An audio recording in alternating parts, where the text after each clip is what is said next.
Hi everyone, it's Jennifer here, the integrated caseworker at Hospice Georgian Triangle. I just wanted to come on here and go over what we discussed in last week's group of uncertain grief for the topic of coping with being unproductive. So just a few of the things that we covered in last week's session was how to limit our media consumption. You know, whether that be Facebook, through the news or Twitter, whatever it may be that you're retaining your information. We talked about how we can limit that and so that we are getting the amount of information that we need to stay up to date, but also getting the putting a restraint on that so that it's not impacting our mental health at the end of the day. Another thing that we talked about is how we can send our energy out in a good way to the people that are in our community or to the people that we love that are at home alone.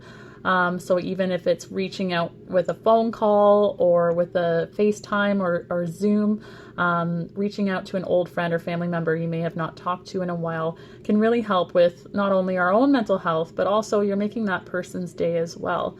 And also things like, you know, making donations out to the community to frontline workers, whether it be sewing a mask or, you know, delivering some coffee.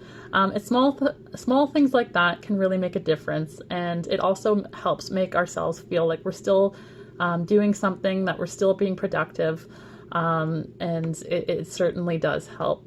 And another thing that we talked about was how to cope with, you know, that feeling of guilt for not doing more or not being able to do the things that we're regularly doing.